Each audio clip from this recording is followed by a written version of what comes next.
Hey everybody, McKyler here real quick to remind you to go check out our Patreon. We've got 7 bonus episodes up there right now and an 8th one coming up soon. If that's something that sounds fun to you, go sign up at patreon.com/doing learning. Hope to see you over there. Oh, I got to do an intro, don't I?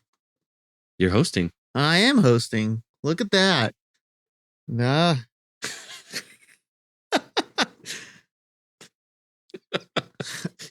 So welcome to Doing Learning. As you can probably tell, the host of this week's episode is me, none other Daniel. And of course, accompanying me is McKyler. Why don't you give folks a shout out, McKyler? Hello, folks. Is that what you wanted? Yeah, perfect. Yeah. That gets it more real. Like this is a conversation. We're there on the couch with them. in the car. Yeah. Just walking the dog. If they have dogs. If they have dogs. Maybe that one's pretty dependent on them having dogs and then proceeding to walk in them. Yeah. They might have cats that they walk. I've seen it. I have seen it. Some of it's very impressive. Very impressive. I don't know how you get a cat to do that. I think the cat just decides that it wants that. Yes, I agree. I don't know how you figure that out that they want that though. I don't know. I have a friend. I don't know how she's done it. She's trained 2 cats to be on leash and 2 cats to obey commands of like when they're off leash and they come back. Wild. It's like, I don't know that I've ever met a cat that had the ability. Right. Like they're just going to do their thing. I've seen it, but I've never met one. You know what I mean? Yeah. Like my neighbor, he's always out there like when spring starts rolling around, the mornings are warm. Yes. Same thing in the fall. He's out there in his slippers and his coffee, just hanging out with his cat. Just like he takes his cat out for like a little sniff and then they go back inside. Awesome. Like, all right. That's when I know the weather is right, is when I see when I see my neighbor with the cat. So I love seeing that guy. All right. But anyways, let's bring it back. Like I want to ask you a couple questions, McKyler. Okay. I'm ready. It's an interview tonight. Okay. Yeah, it is. It is. More or less, maybe not. Maybe more like interrogation. Jeez, okay. You like to travel, right? I do. You do. It's very fun. Do you do states across the pond? Like what do you look for when you travel? What do we look for? Like when you're going to a place. Yep. Like what is one thing, like obviously besides the place itself, do you like, I want to go see that specifically and then maybe like let's go there and then have a plan? Or do you go there like, I want to go to this place, and then now that you're researching that place, you're like, oh, that sounds fun. Let's go to that now that we're going there. Or how do you go about that? It's a little bit of all of that. I think you got it right. Like you got to pick something. There's something that draws you to a place. For us, it's usually, I would say more often than not, it's nature. Okay. There's something specific in nature or something unique about nature, or even if that's not the reason that we're traveling, we kind of make that kind of like the secondary type thing. Like my sister got married in Alaska, it was wonderful. That's awesome. And we were always going to do that and we were going to go. Turns out Alaska is, well, I think it's pretty obvious. It is amazing for nature, right? It is wild place. Animals like crazy, really, really cool stuff, right? That wasn't the reason we went, but when it was like, hey, we're going to be there. We're going to be in summer. It's like, cool. Mm-hmm. Let's go do an ocean cruise up into the glaciers, visiting a national park via a boat on the ocean, and look at all of the animals that you can't really find anywhere else on the planet, right? Like, that's like what makes that place unique. It's really easy to find that in nature. There's almost always something that's really, really unique about something. So nature is a huge one. And then I think the next thing would be either like historical or cultural significance. Okay. Is really, really neat. Yep. So, like we'll often travel to like Costa Rica, and that's almost purely nature, right? Right. They do have an interesting history. It's a lot harder to tell it versus saying, even in the United States, but especially against like European countries, right? there's so much more. Yeah, history. it's just like There's just almost so much night more. and day. Yeah. Yeah, and yeah, the way it was documented, all that stuff, blah blah blah. We're a little bit closer to it. Just I don't know, culturally, Mm-hmm. it's just it vibes a little bit easier.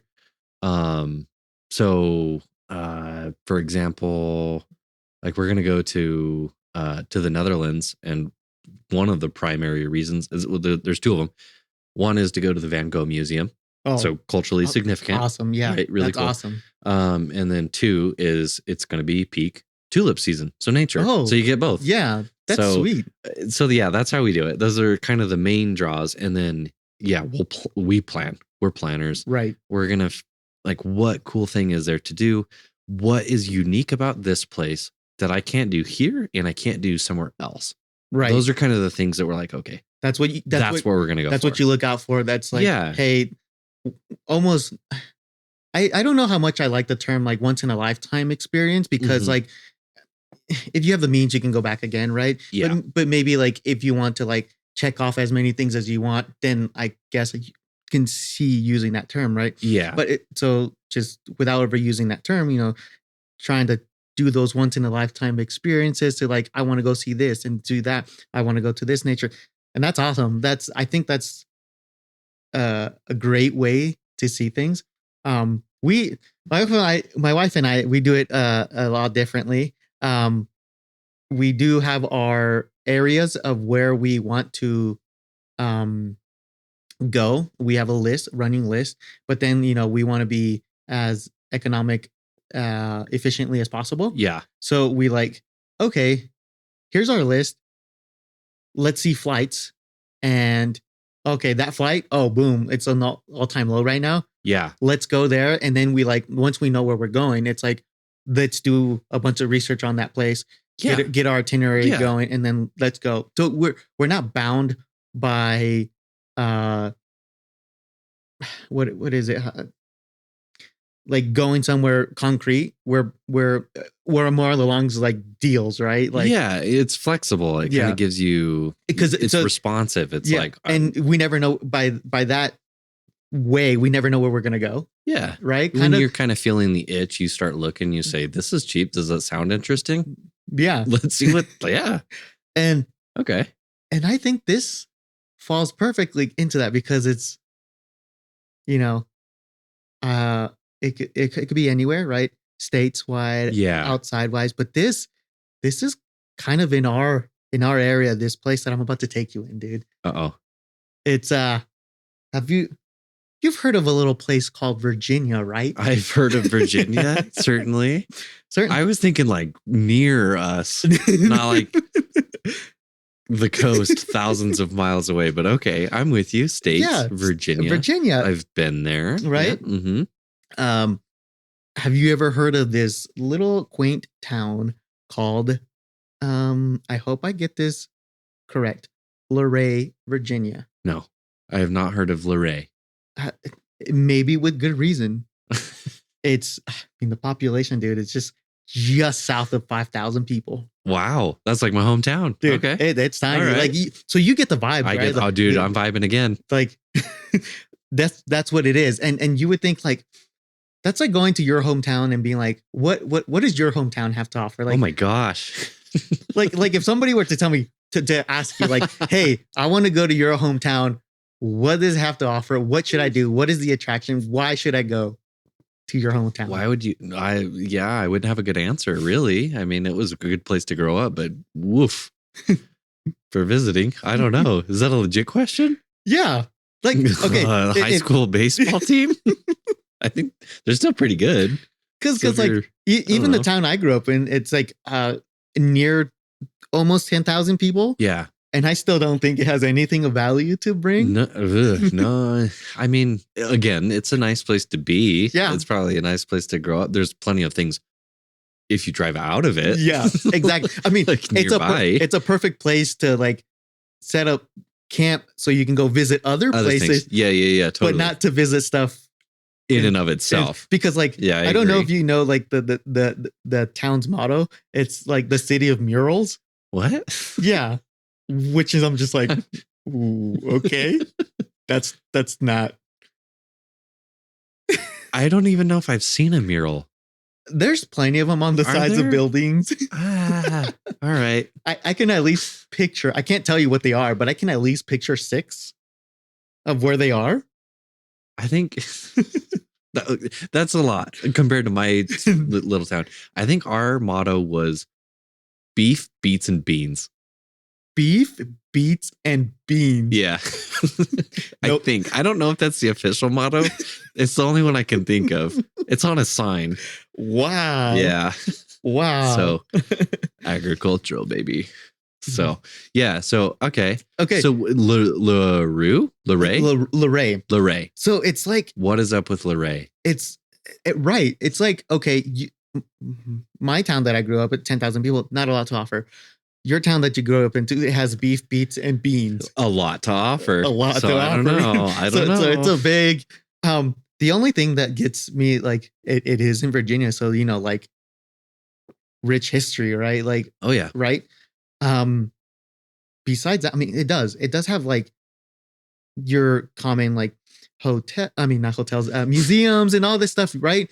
All this history. But what it does offer that the rest of the world cannot offer. The one place I think you should put on your list to visit. Oh, okay. Maybe in the near future, maybe not. I mean, tickets aren't that bad. I'm looking right now. What are you flying to Dulles? Like I'm looking right now to get there from here. It's $180. $180. That's not that bad. Really? Yeah. From Denver to From Denver to Luray. You can fly to it? I mean, I says get there right now, and I'm seeing $183. Okay. I'm guessing you can get to it. All right. I don't know where this is on the map. Does that matter? I haven't heard what's up with this town yet, so I just I'm really curious. All I know is we went to like DC, which I know is not Virginia. Okay. But then we went into Virginia to see George Washington's house. Uh-huh. Right. Right, And, right. like that was it. So Virginia for me is very, very small out of my experience. So I'm like, I don't know. What is up with this town? This town, $180. $180. What is it going to buy me? You get to go see one of the world's best caves. Okay. It has, and I want to just show you. Let's see if I'm actually interested in this for $180. Yeah. I want to show you a picture of just kind of like an overview of these caves that have these ginormous stalactites and stalagmites. Okay. They're just beautiful. Let's see. This is a good picture of them, kind of like just like an entry level picture. Oh, yeah. Pretty cool. Nice. So besides, stalactites and stalagmites, like just kind of exploring this cave. Uh-huh. That is an attraction in and of itself, right? That is a cool factor. Oh, yeah. But by no means That's not it. is that it. Okay. Oh, this little town of Luray, it's got caves. It's got caves. It has all these, I can't remember how many acres of stalagmites and stalactites that you can just explore, right? Like unsupervised? No, I'm pretty sure it's a tour. I don't know. People do that. They might. Spelunk. But I would like. That's true. But it's just like this acres of it. But the piece of resistance. Okay. And I think this will tickle your ear because you are a musician yourself. Okay. This guy by the name of Leland W. Sprinkle. No. Are you kidding me? Not even. What? That might be we've had some pretty good names so far on the show. That might be the best one. Leland W. Sprinkle. Yeah. From Luray, Virginia. I don't know if he's from Luray. Oh, well, there you go. Okay. He took a tour to these caverns. Why? He's not even okay. Yeah. He took a tour of these caverns and absolutely fell in love. Okay. He just a quick background on him. Okay. He's an electronics engineer and a mathematician. Nerd. Yeah. I feel that. And he loves caves. Yeah. And Hobbies. he Caves. Okay. he worked for the Pentagon. Oh, okay. Yeah, Yeah. probably not too far from Yeah. DC then, Yeah, I'm guessing. That exactly. he probably is like, I I heard did about these caves. I'm going to take a little weekend trip. We're going to go to Luray. Everyone's like, where's that? And he's like, I don't know, but it's got some caves. Exactly. All right. Okay. Okay, you're with me, right? You're Yeah, with me. yeah. You're with me. He takes a tour, as one does, to these caves. And when he was taking the tour, the tour guide would go around with like a little mallet, hammer, whatever, Okay. and hit the stalactites, and it would No. resonate. No. And they'd be like, Sprinkle fell in love. And for 3 years, man. Sprinkle fell in love. All right. Yeah. Okay.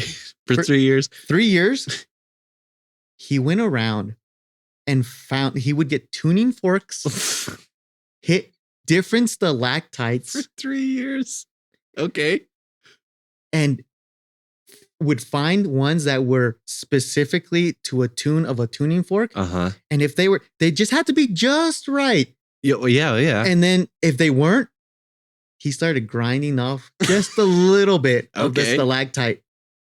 He did this for 3 years. And at the end of the 3 years, he made an organ. Yeah, cave organ. A cave organ. That is amazing. We got to get some audio. I don't know how to get audio. Dude, it's hauntingly beautiful. I bet it is, especially if you took the time to actually dial in the frequencies and the pitches. Yeah. That's cool.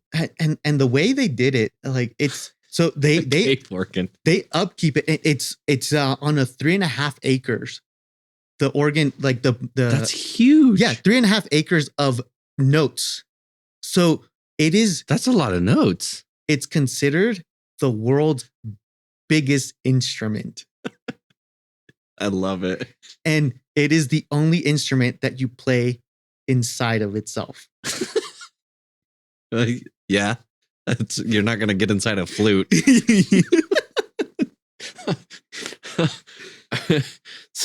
But how do you okay.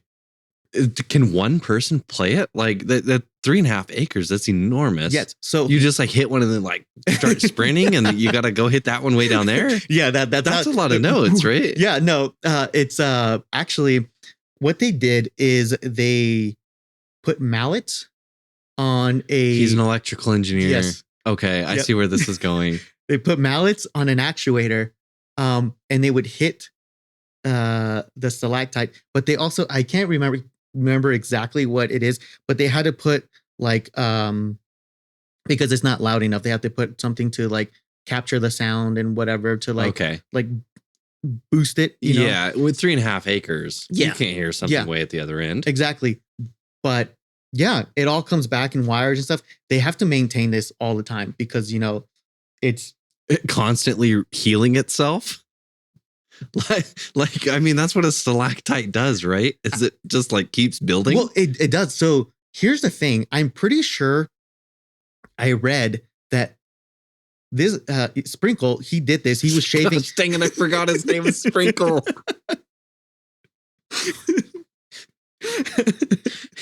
Sorry. No, you're good. Should I go Leland instead? No. No, we gotta stay LW Sprinkle, baby. LW Sprinkle. I just gotta get my mind right. He actually went around, and when he was like kind of tuning each stalactite, he was actually looking for ones that were I don't know if dormant is the right word. I get you. Like the ones that aren't growing anymore. Yeah. Because although he was able to do that back then, I think now because it's such a like it's a park or whatever, like I don't know what under that umbrella of stuff. State park, or it's probably not a national park. Probably not. I know recently I think they turned a Virginia state park into a national park, but I don't know what. It's not that one. I don't think. I'll look it up. But yeah. But because of that, you can't shave it anymore. Like you can't reattune it. When did he do this? Oh yeah, sorry. He did this in 1954. Dude had nothing better to do in the 50s. Apparently not. 3 years he just went into the caves. Yeah. And just literally I like this. would just ding, like with his tuning fork, and then it's not quite the frequency, and he would get a grinder and just was he? So you said he was an electrical engineer, and a mathematician, and a mathematician. So I mean, electronics engineer. I don't know if that makes electronics engineer. Yeah. What did I say? Electrical. I don't know if that makes a difference. I think it does. I think it does. Yeah, it actually. Yeah, it does. I guess I just wonder what in his background. Like, does he just have a really good ear to where he's going to pick that out by ear? Or is it just a hobby? Or is he just dedicated? Like, who is this guy's kind of a mystery to me. And I know I want to think about the caves, but I'm like, who does that? You know what I mean? Like, what in his background said, this is what I need to do? Right. I mean, I think it's just in general, all these tinkers, all these, people that know, like, just when they hear something, they want to be dedicated about it, right? Maybe that's why he was just like, oh, I need to make this. Like, maybe in his mind, he was like, oh my gosh, it would be amazing. Yeah, wouldn't it be cool if, I mean, I get it. I'm an engineer. And, most of the people that we hang out with are, engineers and nerds at least, right? When you just like, that would be cool. Wouldn't it be cool if like you could hit one, but what if it was perfectly tuned? Mm-hmm. And then there was another one over here and you could hit all of them and you could play this whole thing like an instrument. And for some reason, he just bought into his own idea of needing to do this. 3 years. That's a lot of patience. I mean, it is. I mean, and especially not only 3 years, but over the span of 3.5 acres. That's incredible, dude. And just hanging out in the dark in the caves all the time. Like psychologically, that's a weird thing to do. Right. Did he have like lung issues? I was thinking that. How did this guy die? I was actually trying to look because I mean he died at 81.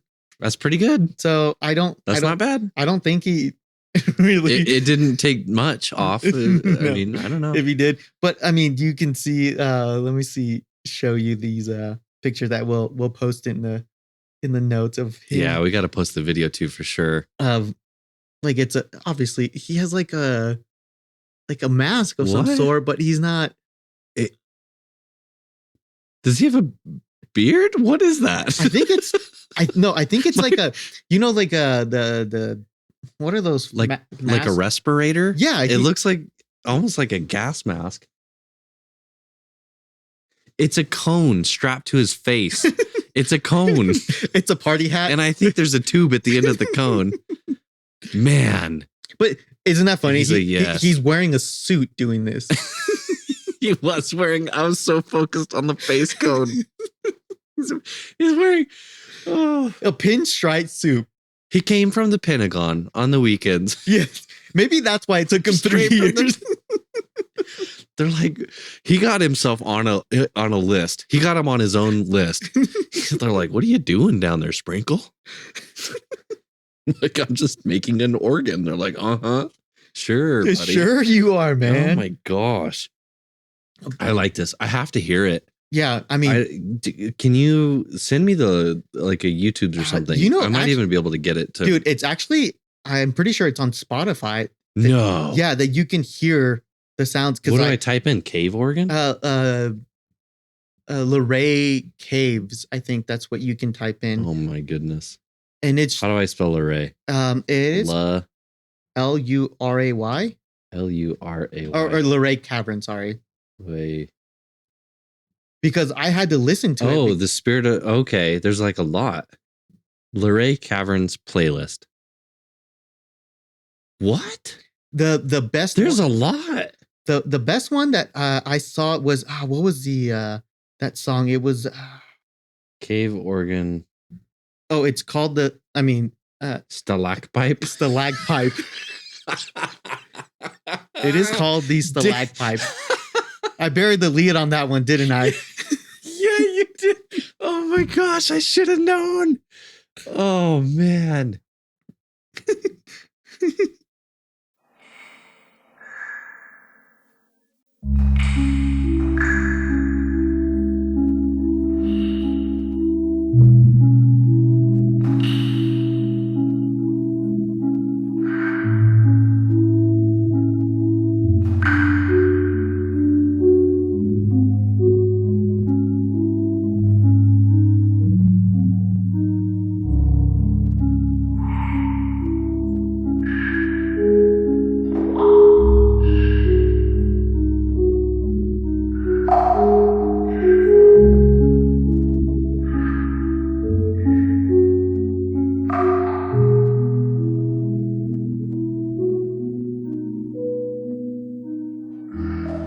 I mean, that's hauntingly beautiful, dude.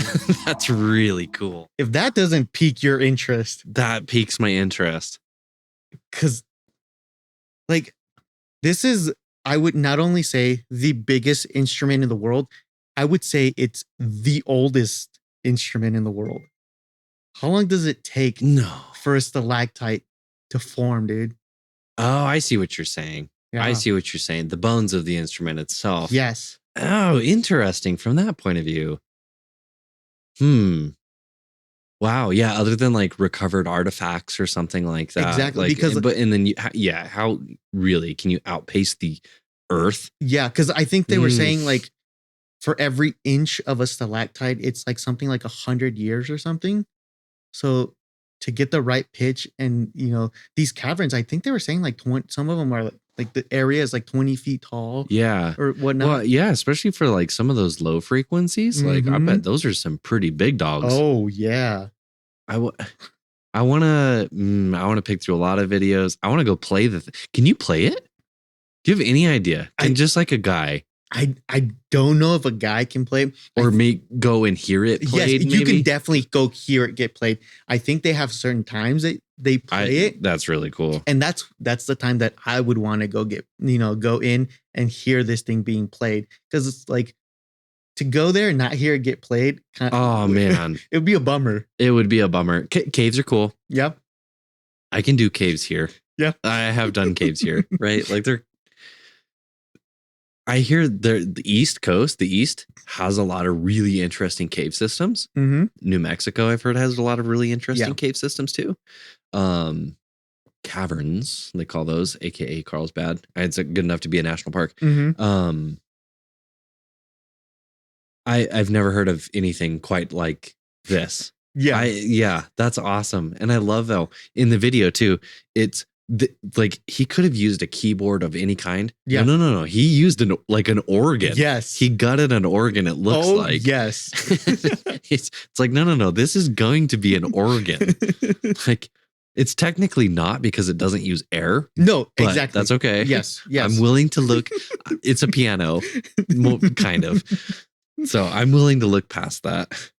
Yeah. But yeah, it definitely has that cool organ-esque look. And just It does. Yeah, and they put all the uplighting around it and they make it really dramatic. I would see somebody wearing a suit with like the big coattails, yep. get all Beethoven wigged up and go play some Moonlight Sonata. I do believe they have a specific guy that's always there. That's the player. The organ. Like, what do you do for a living? Oh, well, I don't know if he does it for a living, but it's like, oh yeah, Yeah. I'm the what was it? Stalacpipe? The stalacpipe? The stalagpipe player? master. Oh man, I love that. That's so cool. And he also says like the stalagpipe master, that it's not like playing a regular piano or organ even, because there is a slight delay Yeah. in the mallets hitting. Yeah. So the way you float the notes are a lot different than how you would do a regular piano or organ. Is that because it's so big? Yeah. I mean, 3.5 acres, dude. Yeah, because I mean, electricity is fast. It is. It But is fast. I think the limiting factor is the actuator from the signal being Yeah. sent and the actuator And the actually solenoid has to actually Exactly. fire. And so there's, Yep. you add up the 3.5 acres of Exactly. distance. That's not how that works, but Yeah. But even if there's a fraction of a second, yeah, it's enough. It's enough Because any other instrument you play, and it's boom, boom, boom. boom, it's immediate. Yep. Or I wonder if there's other instruments that I Have couldn't a imagine. lag time. I can't imagine because that would be truly frustrating. Oh, yeah. Like as someone who plays instruments, that would be really tough. Yeah. So I could see how you could kind of get practiced and like maybe it'll ruin this guy for he'll never be able to play a normal organ ever again. He's just waiting. the stalacpipe guy. That's it. But I mean, what more do you want on your resume? Like you can go to That's these contentedness right Yeah. there, man. yeah. Like, oh, I'm gonna go play at a concert hall. This is the best concert hall that I can ask for. We're right here underground in this cave in Virginia. Wow. So I wonder where it is on the tour. I picture myself down there, right? Like this place ought to be pretty big, unless most of it's organ. But I gotta imagine you gotta you do like the tour, and then it's like, oh, at the end, you can stop and watch a show. Look at this. Listen to a little show at the end.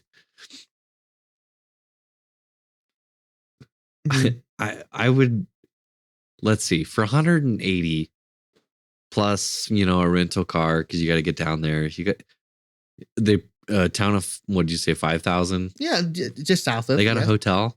I mean, dude, they got one right outside the Oregon. I feel like these guys know how to cater to the tourists because I mean they have museums, they have obviously their caverns, they have mazes like the bush mazes, kind of like like a hedge maze. Yes, a hedge maze and all this stuff. What a weird place. Yeah, I like this. So they definitely have accommodations for tourists, dude. 100%. Wow. But to answer your question, the caverns themselves cover 64 acres. Wow. Yeah. That's pretty big.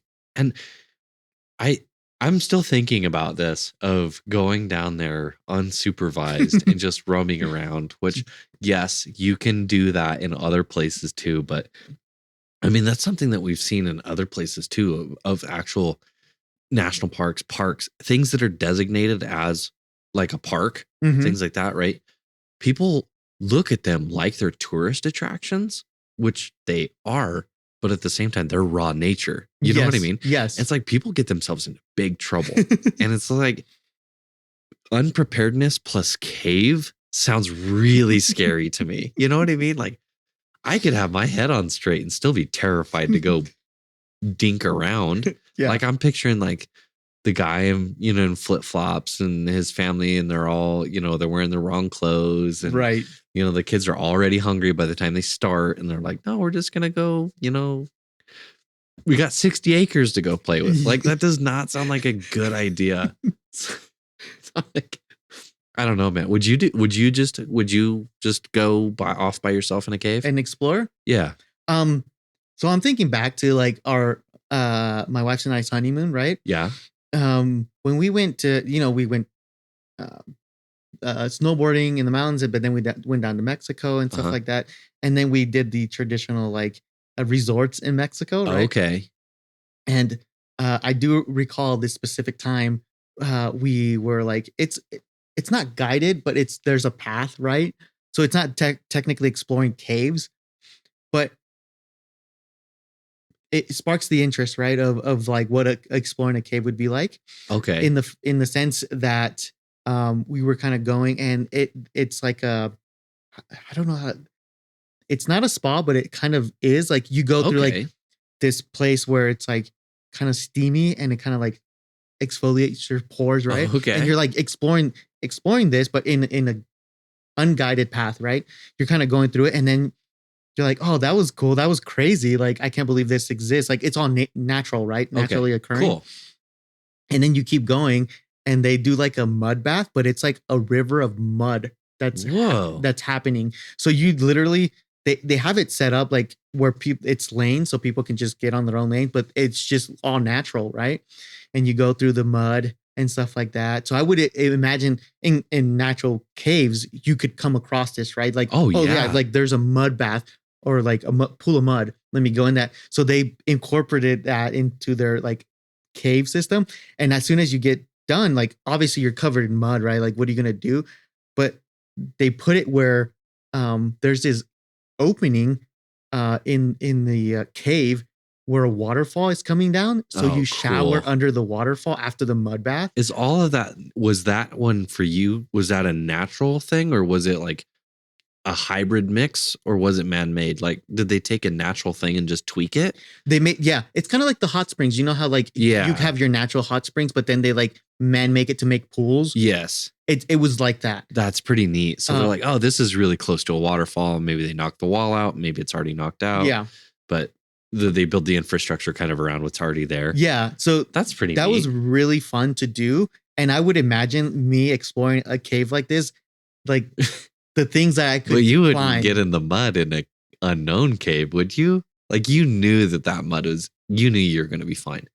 Yeah, it was that's a tourist attraction, right? That is that true. One was a legit thing. It's not just like, hey, go spelunking. Right.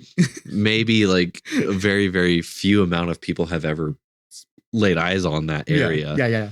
Like you might be the first one to come across a patch of mud. I wouldn't go in mud that nobody else on the planet has ever seen. I don't know. If underground, I don't think I would do it. It could be petrifying mud. it could be. Bottle it up for later. Worth it. Nah, maybe not. But you're right. Would I explore a cave system like this? Yes. Would I be a lot more weary? Yeah, yes, for sure. I've got like this weird, I don't know what it is. It's like this primal like I want to be interested in it, and I am, but it makes me wildly uncomfortable. Like for a while, like during COVID, we had so much extra time. Like even like working from home, it's like, I don't know, maybe I'll put something on the background for noise, whether it's like, oh, maybe I'm lucky and there's a baseball game during the day. Like I'll just put it on for noise in the background or something. And I'm like, I need like something long form YouTube video, just something that like I can kind of keep tabs on or whatever. Right. What I found this guy who he would just go walk around in caves. And like there were just really long form videos. They weren't live streams or anything like that. He didn't hardly cut them. So he would just like, he would either hold a camera or like he'd have some strap to him and stuff like that. Right. And he would just, him and like one other guy, and they would just go in these caves and they'd walk around for like an hour, and they would get like a mile or two down into the earth. And then they'd be like, okay, time to go back. But like, that was kind of enough for me to live that vicariously. Because there would be times he's like, oh yeah, no, this, like, people have explored those caves a lot, but he would go into some of them and he would be walking in these caves like up to his chest in water, like just like murky water in the dark. Like he's got his flashlight or whatever, and he's just like, I hope the floor is still here. You know what I mean? Like just walking through. Or he'd be like, he's like, oh, this one's really famous because they call it like the doom hole or something stupid, right? Where he's like, there's like a big red X or something, right? That just points to it. It used to be like a mine or something like that. But there used to be like a shaft where they would like lower like a bucket down, and like it would connect to the caverns below them, but it fell out below that. And so it's basically just, if you fall in that, like you're gone. You're gone forever, right? Dude, I can't imagine you just walking in a cave and then like you're with your friend and you guys are chit-chatting, like, oh, having there's a fun. little hole. Should I try to go down it? I'm like, there's no bottom. You know what I mean? Like, there's no way out. There might be a bottom, but there's no way out. And it's just right there. So like when you're saying like unsupervised, that's what I'm thinking of. It's just like doom everywhere. Like, that's probably not the case, but yeah, no. So that kind of, for me, that kind of scratched my itch. The other thing too is, I remember I was in Cub Scouts, right? And one of the dads was really into caving. Okay. And so he had built. Can I take it back 2 steps? Yeah. What is caving? going in caves, and I don't know the difference between, like, if you're asking what's the difference between caving and spelunking, I couldn't tell you. I would probably say it's the same thing. Isn't spelunking just where you find like a good cave, that like a crack in the cave where you just slide down the top of it and you like splash into the water underneath because you know that there's a water? I don't know. That seems really specific. I don't know. I'm pretty sure. I don't think so. There's canyoneering too, which is kind of like caving, but like you never really get underground. But I didn't know that I don't know that there has to be water involved. I wouldn't do that. Just jump into some. Okay. It says caving, also known as spelunking. Oh, so it's the same thing. It's the same thing. Which just means like dinking around in a cave. Is the recreational pastime of exploring wild cave systems. Okay. So yeah, okay. I'm curious where the water comes into play. Well, maybe it's just me watching movies where I see people that like they just see like this. Hey, you gotta go. Just let go. We're gonna go inside a cave, and they like let go, and they shoot into like a cave system underneath where there's like a pool of water. Yeah, and it spits them out somewhere else. Yeah, and then then they explore the cave or like just like a cenote or something like that. Yeah. And, Yes. Yeah, I don't know. Maybe there's a word for that. Maybe that's just part of spelunking, like a specific flavor or something. Maybe. Like that. But anyways, you were saying. So we were like, oh my gosh, how old were we? 7, 8, 9, 10 years old, something like that. And so he was really into caving, and he built this like box to kind of practice and to get himself. I don't know why he built it. What do you mean? What do you mean build a box? So what he did? Yeah, no. This is the thing. It was a 4-sided box, right? So it's open on 2 sides. So it's not a cube. It's not right. It's an unfinished cube. Yeah, it's an unfinished cube, and there would be a platform in the middle that was adjustable. So there's the ground, and then there's a shelf basically, and that shelf could move up and down to where he could move it and like basically make a really tight pinch point, and then he would crawl through it. And I don't know if he built it for 4 Cub Scouts or like to practice it or something like that. But he brought it in one time and was like, this is what caving is like. And you'd set like there would be like the bottom one was like 6 inches. Yeah. And it'd be like, what his rule was that if his hard hat could fit through a crack or a hole, he could fit through the hole. No. Yes. That was his rule. He would try to stick if he could stick his hard hat through, he would go for it. But sometimes openings are wider than. Then you find a way to go backwards. You just wiggle yourself. Your arms pinch to your side, and it's stuff like that. Like, I'm not claustrophobic by any means. Like, I've been in like that's like next level though. But yes, that's like because like you're just. What if you can't wiggle out of it? And then you die.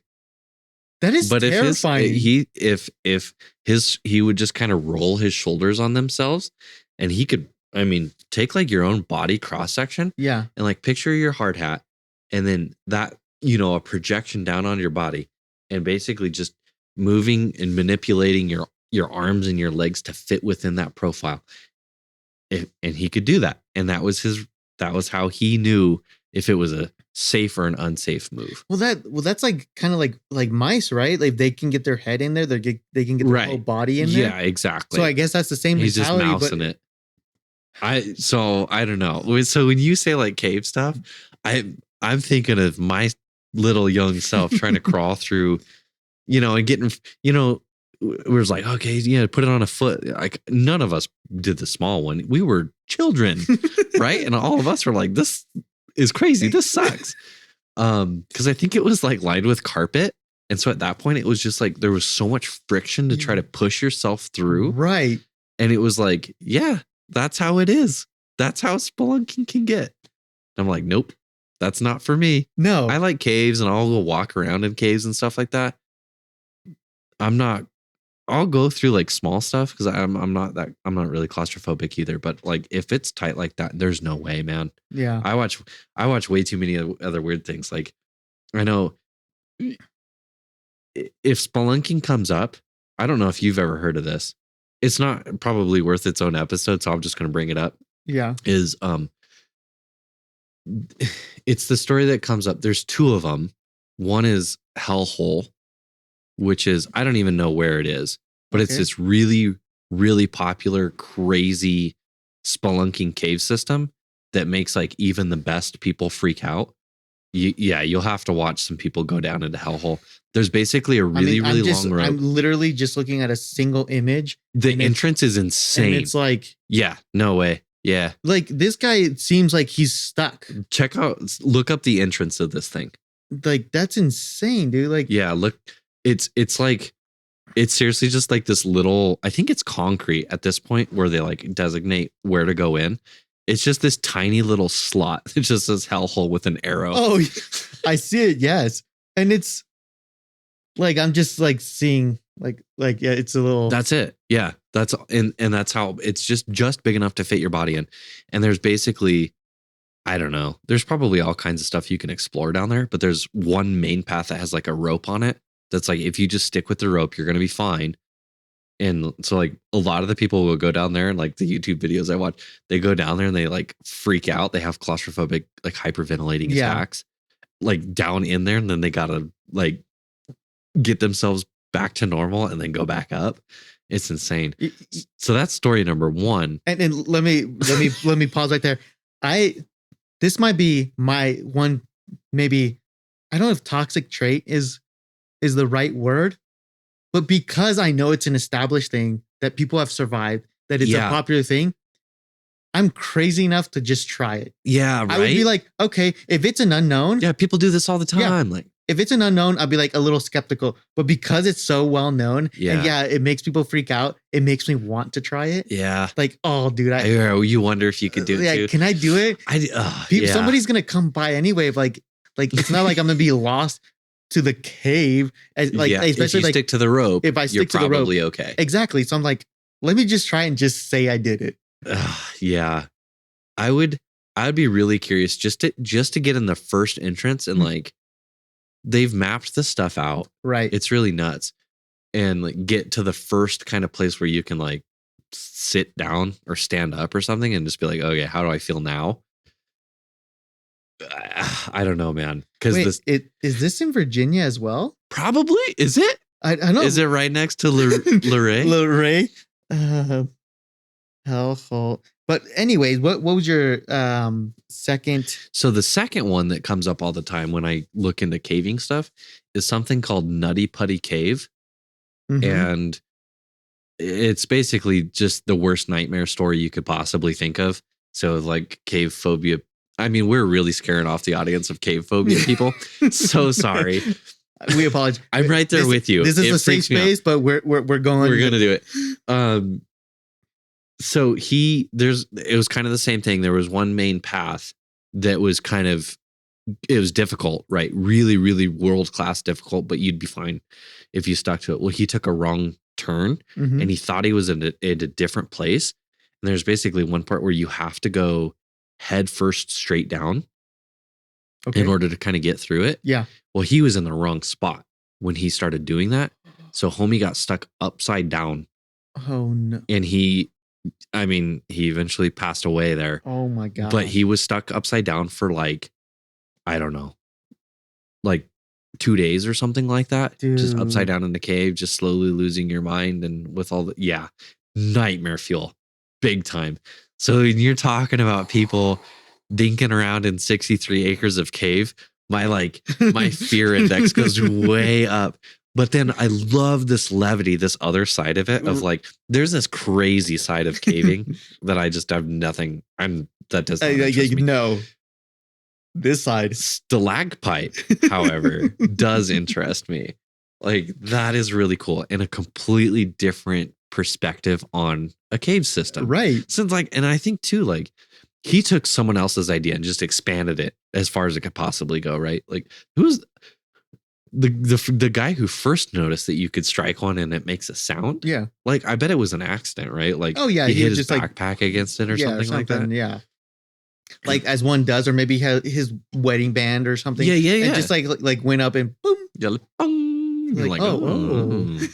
That sounded kind of cool. Sounded like the first note of Moonlight Sonata. Little did he know, right? Oh man. So, man, I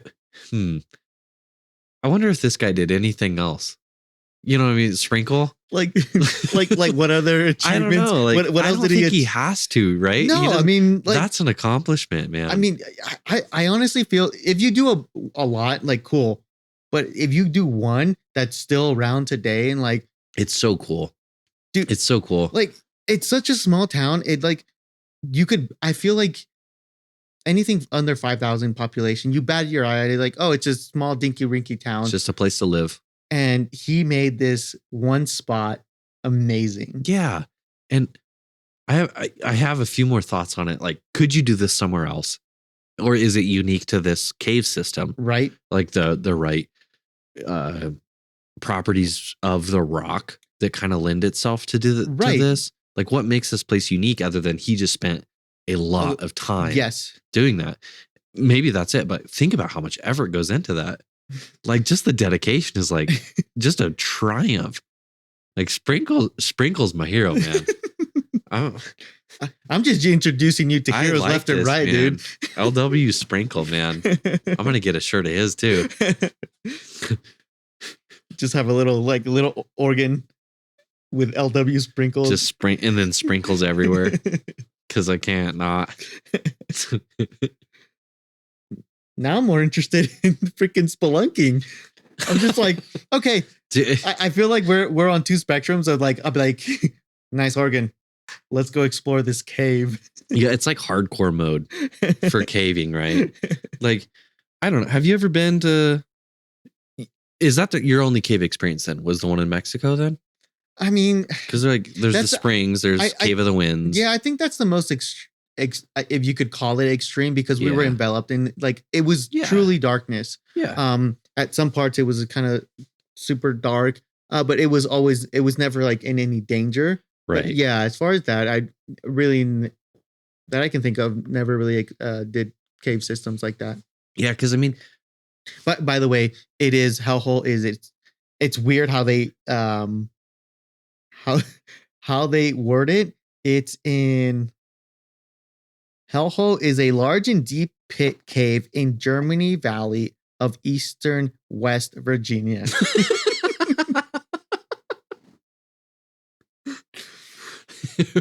Or Western Normal Virginia.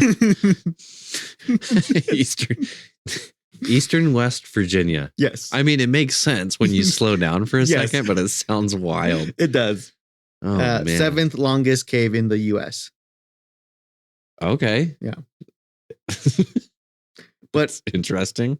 But it's 7th longest cave in the United States, and is home to almost half of the world's population of Virginia big-eared bats. Wow. So, a little tidbit. That little, and people are just in there dinking around? Apparently. That's weird. Huh. Half of the world. Okay, cool. Yeah, there you go. Go to Hellhole and see the bats. See the bats. That'd be a good t-shirt too. Travel poster. Come to Hellhole, see the bats. I was gonna see where is Nutty Putty Cave too. This is just like a Virginia thing. It's just for. It's in Utah. Okay. Oh, close. It's near Blowhole Hill. Sure. Oh, it's closed. So yeah. So the guy ruined it for everybody. Yeah. To answer your question, yes. It's a little insensitive, but yeah. I apologize. That was intense. It was in 2009. There's been some time, but yeah. Nightmare fuel. If you don't want to sleep tonight, go watch some videos on Nutty Putty Cave. Honestly, I might just because it piques my interest in like just it scratches that it's just like that enough. dark side of your curiosity. Exactly. It's kind of like I was thinking about it as you were saying all this stuff. You know, I like to rock climb and stuff like that. Right. But seeing videos of some people rock climbing, it always makes my hands sweat just a little bit. Especially like Honold and all those guys who are Dude, yeah. really doing something truly dangerous. Yeah, it's just like I want to do that, but it makes my hands sweat so much. I'm like, no, yeah, never. and you're sitting on your couch. Yeah, exactly. I'm like, my heart's racing just a little bit, just enough. Yeah. And my hands are sweating. I'm like, dude, I can't. Like, I don't know. Like, even if I had the finger strength or the endurance to do it, my hands, I still feel like it takes a different kind of person, a different kind of mentality to just do stuff like that. Yeah. I mean, it's within like, that niche population that can do something. It's like most people are missing that by just like one attribute or something like that. Like if I could just do this or get over this, or it's like, that's what makes that so on the edge of extreme, right? Like Honold, dude, like you nailed it. His mentality on that is insane because people like say, aren't you scared? Aren't you scared you're going to die? Aren't you scared like you're going to fall? And he's like, no, why? I everything's calculated. Yeah. I've done this over and over. Fear, like me fearing falling is because I don't trust myself. Right. I've done this over and over where I trust myself. Yeah. And that's a different mentality, dude. Yeah. It is. To overcome yourself like that is truly, truly inspiring. Yeah. Which the perfect time to plug. What is it? Free Solo? Oh, yeah. I still haven't seen it, but people say it's good. Are you serious? I haven't seen it. Oh, you should also. That'd probably give me the willies too. Anybody out there? Besides Free Solo, The Alpinist. Oh my gosh. Alpinist. Amazing. Okay. Amazing. That I think you should watch The Alpinist before you watch Free Solo. Oh, is it a prequel? No, it's a completely other guy, dude. Oh, okay. It's amazing. It's amazing. It's a good one. It made me it brought tears to my eyes. I'm like, wow, that's beautiful. Wow. Okay. But all right. We can go on rock climbing forever because I love it, but maybe a topic for another day. Maybe a topic for another day, but but yeah, guys, if you ever feel like taking a trip, maybe Virginia's closer to you than it is to us. Go check it out. Post some pictures. Like, go check this Oregon out. Like, it seems amazing. If I have the opportunity, I'm definitely going for $180. If I'm in the neighborhood, I'll be there. Yeah. Yeah. Like, if I have a free 3-day weekend and let's go, dude. Yeah, let's go. Let's go record a podcast live from the caves. From the caves. Yeah. But yeah. Yeah. Thanks for sitting with us, guys. Like, this is just the beginning. This is just starting, and we love it. We're having fun with it. McKyler, do you have any plugins for us? Yeah, just a couple. You can find us if you like what we're doing and want to support us. We're still getting things going here. This, like Daniel said, this is just the beginning. But if you like what you hear, you can go to coffee.com/doing learning. Throw us a bone, or look us up on Patreon. That's patreon.com/doing learning. You'll see some stuff there. Sign up as a member to help support us, and in the future we'll probably start adding some stuff there too. So grow with us. Yeah. We're also gonna have Instagram out there for you guys. We'll plug that in the bottom, so just so you guys can give us a follow. If anything, we'll let you know what we're up to. And like always, guys, don't trust our word for it. If you guys want to learn more, do your own research and stay curious. Outro.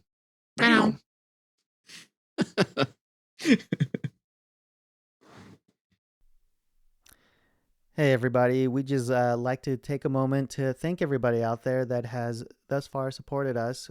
We do all these recordings and we love doing it. We have fun doing it, but we are paying out of our own pocket. But it does help when people like Liz D, Seth T, Irvin H, DaDog, Miles T, and Kirk K help us make this little podcast a reality and lighten the load a little bit. So thank you from both of us and all of the fans. Thank you for helping us make this a reality.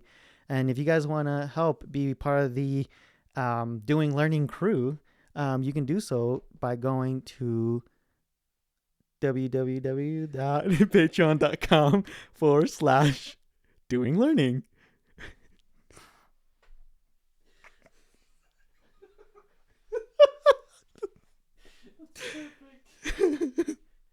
I don't know why I said www.